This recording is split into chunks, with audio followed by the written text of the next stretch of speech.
Hello everyone, this is ऋतु और स्वागत है आप सभी का सीटेट प्रीवियस ईयर क्वेश्चंस की सीरीज में। इस सीरीज में हम डिस्कस कर रहे हैं सोशल साइंस पेडागोजी के क्वेश्चंस विद एक्सप्लेनेशन।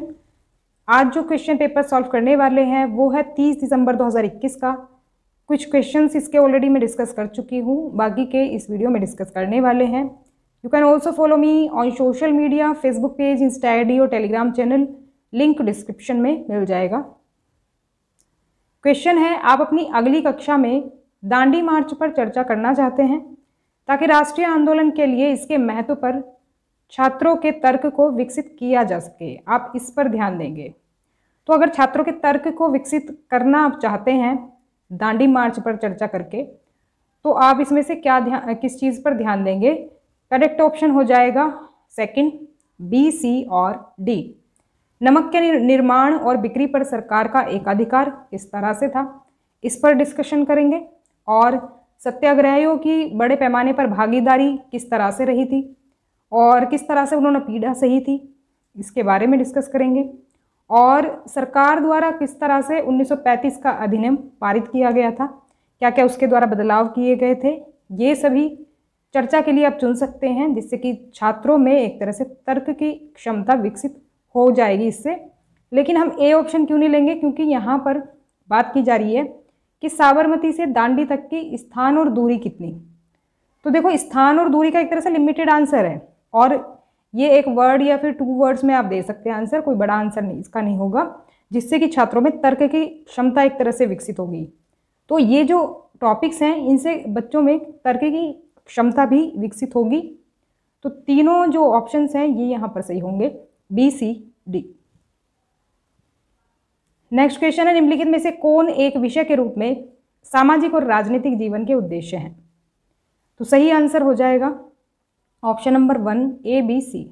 देखो, जो सोशल एंड पॉलिटिकल लाइफ है उसके एक तरह से हम कह सकते हैं सब्जेक्ट के रूप में उसके ऑब्जेक्टिव्स क्या हैं, इसके बारे में कई बार क्वेश्चन पूछा जा चुका है।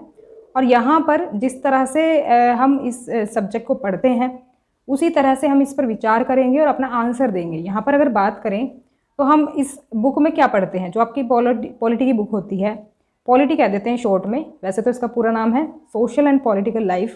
तो उस बुक से हम क्या क्या सीखते हैं वही बेसिकली यहाँ पर बताना है। किस किस चीज़ की समझ हमारी विकसित होती है, इसमें क्या उद्देश्य है इस बुक का। यहाँ पर फर्स्ट, सेकेंड और थर्ड जो है ये स्टेटमेंट करेक्ट हो जाएंगी। छात्रों को दैनिक जीवन और पाठ्य पुस्तक में चर्चा किए गए मुद्दों के बीच संबंध बनाने में सक्षम बनाना, यानी कि जो भी चीज़ें बुक में दी गई हैं और जो हमारी रियल लाइफ है, मान लो हम बात कर रहे हैं मार्जिनलाइजेशन की, कि किस तरह से वो बुक में दिया गया है और किस तरह से वो रियल लाइफ में आपको देखने को मिलता है, तो दोनों को हम कनेक्ट करके देख सकते हैं। तो किस तरह से कम्युनिटीज़ जो हैं मार्जिनलाइज हैं, जैसे मुस्लिम कम्युनिटी है या फिर आदिवासी समुदाय है, किस तरह से वो मार्जिनलाइज है, तो हम क्या करते हैं, हम रियल लाइफ जो है उससे एक तरह से कनेक्ट करके चीज़ों को देख पाते हैं। तो हम दोनों के बीच कनेक्शन एक तरह से डेवलप कर पाते हैं। यहाँ पर सेकंड है, छात्रों को उठाए गए सभी मुद्दों की लैंगिक प्रकृति को पहचानने में मदद करना। ये इसमें अगर बुक में आप देखें तो जेंडर के ऊपर भी बात की गई है, तो ये एबिलिटी भी विकसित करने में ये मदद करते हैं ये वाली किताब। और राजनीतिक, सामाजिक और आर्थिक मुद्दों का आलोचनात्मक विश्लेषण और व्याख्या करने के लिए कौशल विकसित करना। तो ये सभी जो चीज़ें हैं, ये सभी जो मुद्दे होते हैं, इन सभी पर क्या करते हैं, कौशल विकसित करने का काम ये किताबें करती हैं। तो यहाँ पर ए, बी और सी करेक्ट हो जाएंगे। नेक्स्ट क्वेश्चन जो है इसमें स्टेटमेंट्स दी हुई है, एक तरह से हम कहेंगे असर्शन और रीज़न दिए हुए हैं। तो यहाँ पर सही ऑप्शन हो जाएगा 4, both A and R false. देखो, यहाँ पर आपको कंफ्यूज नहीं होना है। पहले जो हमने क्वेश्चन देखा था वहाँ पर ऐसा दिया हुआ था कि जो सामाजिक विज्ञान के विषय में जो धारणाएं बनी हुई हैं, तो क्या बनी हुई है कि सामाजिक विज्ञान एक गैर उपयोगितावादी विषय है, यानी कि वो जो है उपयोगी नहीं है विषय। लेकिन ये सही नहीं है, एक तरह से धारणा हम कह सकते हैं, ये धारणा बनी हुई है। तो लेकिन यहाँ पर फैक्ट के तौर पर एक तरह से दे दिया है ये कि सामाजिक विज्ञान एक गैर उपयोगितावादी विषय है, जो कि ये सही नहीं है। तो इसी वजह से ये असर्शन जो है यहाँ पर गलत हो जाएगा।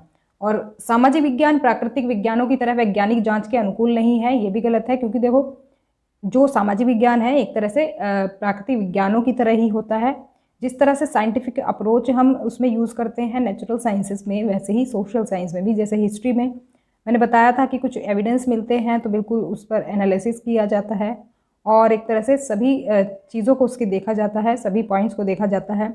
और इसमें भी रिसर्च भी होती हैं विज्ञान की तरह, और कई सारी चीज़ें होती हैं जो कि विज्ञान से मिलती जुलती होती हैं। तो इसी वजह से ये जो रीज़न दिया हुआ है ये भी गलत है। नेक्स्ट क्वेश्चन है, एक शिक्षिका अपने विद्यार्थियों से विभिन्न सामाजिक आर्थिक वर्ग की 10 महिलाओं का साक्षात्कार करने यानी इंटरव्यू करने और उनके सामने आने वाली चुनौतियों का पता लगाने के लिए कहती है। वह अपने विद्यार्थियों को किस प्रकार के सीखने के स्रोत का उपयोग करने के लिए प्रोत्साहित कर रही है? तो करेक्ट ऑप्शन यहाँ पर हो जाएगा ऑप्शन 4, प्राइमरी सोर्स। देखो प्राइमरी सोर्स मैंने बताया था जिसमें कि फर्स्ट हैंड इन्फॉर्मेशन हम कलेक्ट करते हैं, आंखों देखा कोई वर्णन होता है या फिर किसी का इंटरव्यू करते हैं तो वो भी प्राइमरी सोर्स में आता है, क्योंकि हम फेस टू फेस किसी से बात कर रहे हैं। तो यहाँ पर क्योंकि ये 10 महिलाओं का इंटरव्यू करेंगी और उनके लाइफ में जो आने वाले चैलेंजेस हैं उनके बारे में पता लगाएंगी, तो एक तरह से प्राइमरी सोर्स हो जाएगा। 4th ऑप्शन करेक्ट होगा। नेक्स्ट क्वेश्चन है, विद्यार्थियों के लिए उपयुक्त प्रोजेक्ट चुनने पर कथन ABC पर विचार करें, कौन सबसे महत्वपूर्ण है? करेक्ट ऑप्शन होगा second, only A and B are true. देखो सीखने की वस्तुएं उस पाठ्यक्रम से संबंधित होनी चाहिए जिसके लिए परियोजना कार्य किया जाता है। तो देखो प्रोजेक्ट वर्क और जो हमारी सीखने की चीज़ें हैं, लर्निंग ऑब्जेक्ट्स जो हैं वो उससे रिलेटेड होनी चाहिए, ना कि ऐसा होना चाहिए कि जो लर्निंग ऑब्जेक्ट्स हैं वो प्रोजेक्ट वर्क से बिल्कुल अलग है। अब देखो जब हम प्रोजेक्ट वर्क दे रहे हैं तो एक तरह से हमारा क्या उद्देश्य है कि हम सिखाना चाह रहे हैं प्रोजेक्ट के थ्रू, तो सीखने की जो चीज़ें हैं वो प्रोजेक्ट वर्क से कहीं ना कहीं संबंधित होनी चाहिए। और प्रोजेक्ट वर्क को उन विषयों से लिंक करें जिनका अध्ययन पाठ्यक्रम में किया जाता है। तो ये भी बात बिल्कुल सही है कि प्रोजेक्ट वर्क को उन विषयों से हमें लिंक करना है जिनको हम स्टडी कर रहे हैं अपने कोर्स में। तो सेकंड भी सही है। और सी है कि सुनिश्चित करें कि परियोजना का काम स्कूल के बाहर स्थित है। तो ये गलत हो जाएगा। देखो जो प्रोजेक्ट वर्क है वो कहीं ना कहीं हमारे स्कूल के वर्क से रिलेटेड है और कहीं ना कहीं करिकुलम से ही रिलेटेड है। तो प्रोजेक्ट एक तरह से इसलिए दिया जाता है जिससे कि खेल खेल में सीख लें या फिर प्रैक्टिकल करके सीख लें, लेकिन इसका मतलब ये नहीं है कि स्कूल से मतलब ये कनेक्टेड ही नहीं है, स्कूल से बाहर है ये। यहाँ पर ए और बी सही हो जाएंगे। नेक्स्ट क्वेश्चन है, निम्नलिखित में से कौन सा प्रश्न मुख्य रूप से छात्रों के प्रक्रियात्मक ज्ञान का आकलन करने का प्रयास करता है? यानी कि प्रोसीजरल जो नॉलेज है उसका आकलन करता है। सही ऑप्शन यहाँ पर हो जाएगा 1, A and C। तो A and C जो है एक तरह से प्रोसीजरल जो नॉलेज है उसका एक तरह से एसेस करने का काम करता है। कौन सा? A और C। अपने क्षेत्र में वायु प्रदूषण को नियंत्रित करने के 3 तरीकों का वर्णन करें और अंग्रेजों ने भारतीय कृषि का व्यवसायीकरण कैसे किया। तो एक तरह से इसमें देखो हमें क्या बताना है, एक तरह से स्टेप बाय स्टेप जो प्रक्रिया हो रही है उसको हमें उसका प्रोसीजर एक तरह से बताना है। किसी काम का अगर हम प्रोसीजर बता रहे हैं, किसी काम की प्रक्रिया अगर हम बता रहे हैं कि किस तरह से वो स्टेप बाय स्टेप हो रही है, तो उसमें क्या होता है एक तरह से प्रोसीजरल जो नॉलेज है उसको एसेस करने का काम होता है इस तरह के क्वेश्चंस में। तो ए और सी यहाँ पर करेक्ट हो जाएंगे।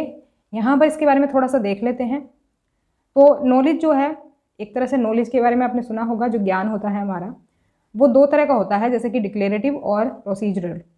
तो इसमें प्रोसीजरल जो है प्रक्रियात्मक ज्ञान जो है वो उसका मतलब होता है कि ये जानना कि कुछ कैसे करना है, कुछ करने की प्रक्रिया क्या है, हमें कोई भी काम किस तरह से करना है, मतलब उसका प्रोसेस क्या है, स्टेप बाय स्टेप किस तरह से होगा। और ये एक विशिष्ट कौशल या कार्य को करने का ज्ञान है। इसे विधियों, प्रक्रियाओं या उपकरणों के संचालन से संबंधित ज्ञान माना जाता है। तो एक तरह से मेथड्स इसके करने के होते हैं और कुछ स्टेप्स होते हैं और स्टेप्स या फिर प्रोसीजर के थ्रू ही ये काम होता है। तो जब हम किसी काम को करने की ये ज्ञान हमारे पास होता है तो उसको कहते हैं क्या? प्रक्रियात्मक ज्ञान। और दूसरा जो मैं कह रही थी डिक्लेरेटिव नॉलेज, इसके बारे में अगर मैं कहूँ तो ये जो है एक छात्र को स्मृति में तथ्य एकत्र करने में सक्षम बनाता है।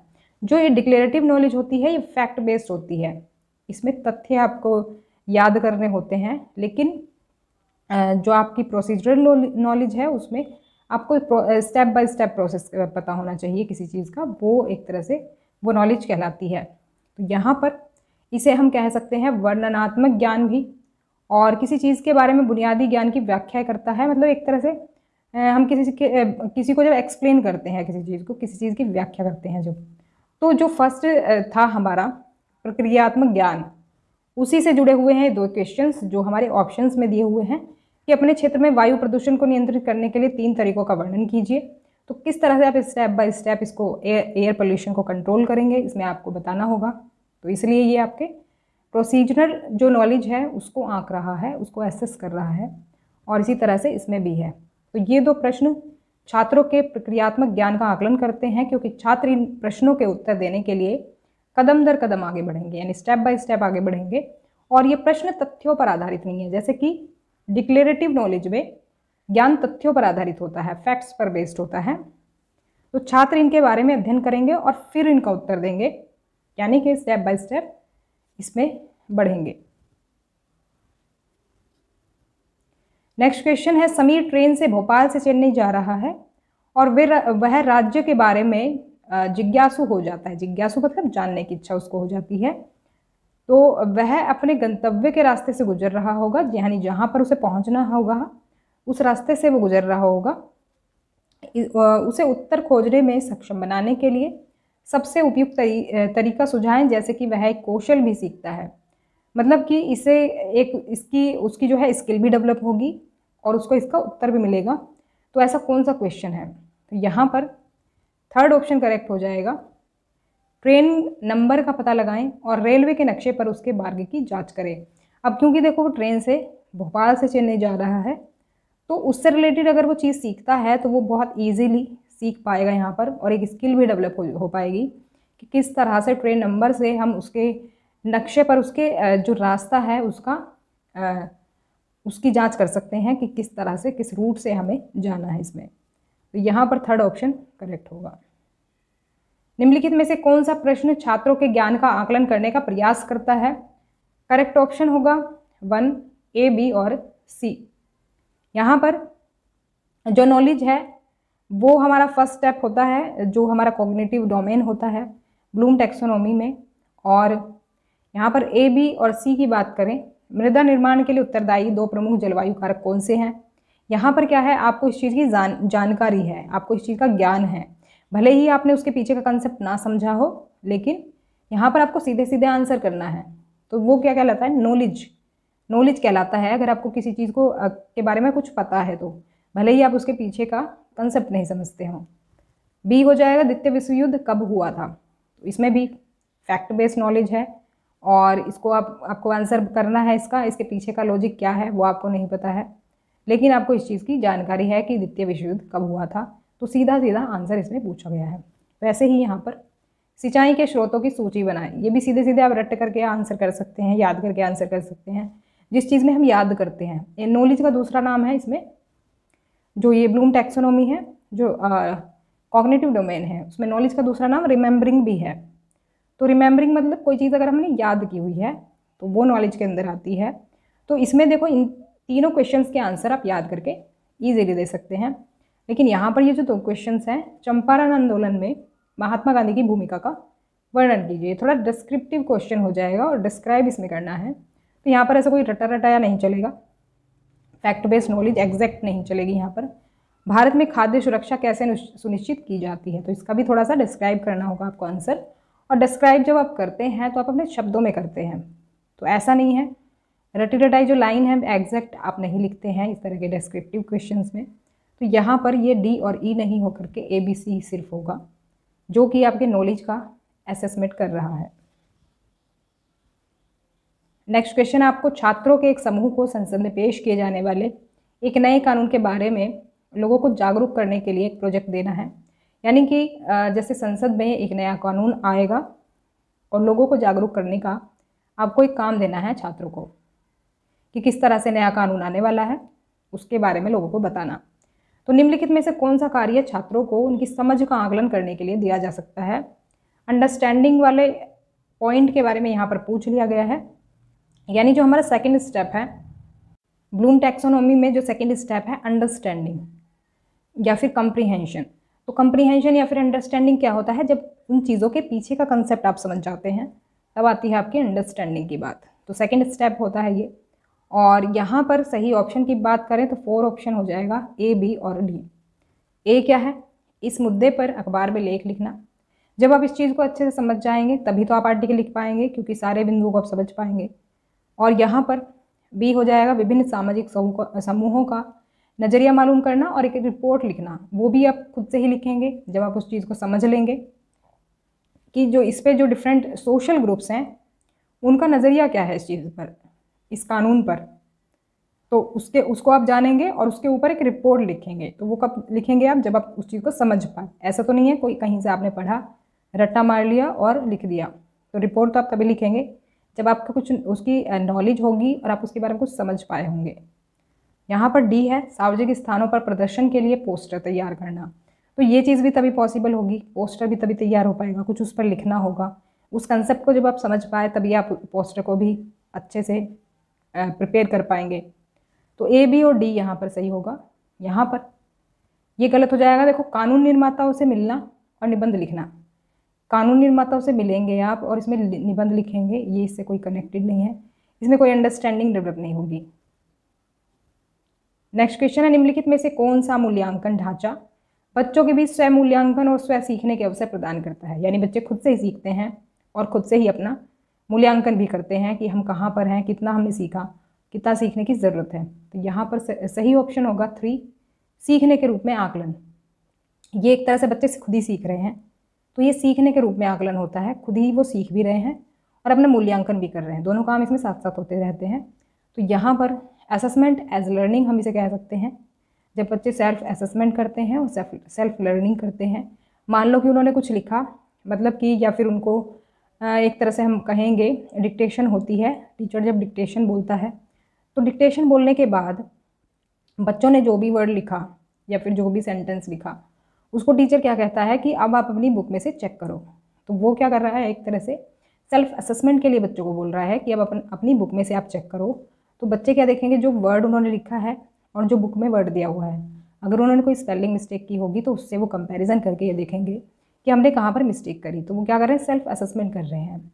सेल्फ असेसमेंट करके फ़ायदा ये होगा कि वो खुद की उनकी लर्निंग होगी, आगे वो उस मिस्टेक को फिर नहीं दोहराएंगे क्योंकि वो अच्छे से उनके दिमाग में बैठ जाएगा। तो ये थी हमारी आज की क्लास और इसके बारे में थोड़ा सा और देख लेते हैं। सीखने के रूप में आकलन, जो कि मैंने आपको बताया कि सक्रिय रूप से सीखने की प्रक्रिया में छात्रों को शामिल करता है। कि भाई जैसे हम बच्चों को खुद ही कह दें कि ये हमने ये डिक्टेशन बोल दी है और आप अपना यहाँ से मिलान कर लो, यहाँ से हमने बोला था। तो इस तरह से वो क्या करेंगे, सेल्फ असेसमेंट कर लेंगे, जिससे कि क्या होगा, असेसमेंट एज लर्निंग हो जाएगा। तो ये इसके 2 बड़े एग्जाम्पल क्या हैं, स्वयं मूल्यांकन और पीयर असेसमेंट। पीयर असेसमेंट होता है जैसे कि उसके सेम एज ग्रुप के बच्चों के साथ असेसमेंट करवाना। जैसे हमने डिक्टेशन बोल दी, तो एक तो हम कह सकते हैं उनसे खुद से चेक करने के लिए कि अपनी कॉपी बुक में से चेक कर लो कि आपने कितना सही लिखा। दूसरा हम कह सकते हैं एक दूसरे बच्चे से चेक करने के लिए कि भाई एक दूसरे की आप कॉपी चेक करो कि किसने कितना सही लिखा। तो वो हो गया पीयर असेसमेंट। तो यहाँ पर क्लास हमारी आज की यहीं पर समाप्त होती है। क्लास आपको कैसी लगी कमेंट करके ज़रूर बताएं। If you have any query then please ask me in comment section. Video पसंद आई हो तो लाइक करें, शेयर करें और सब्सक्राइब भी कर लें चैनल को, जिससे कि आपको अपडेट्स एंड नोटिफिकेशंस मिलते रहें। अपने सभी फ्रेंड्स को शेयर करना ना भूलें वीडियोज़। मिलते हैं नेक्स्ट क्लास में, तब तक के लिए stay connected and keep watching study more knowledge. Thanks for watching.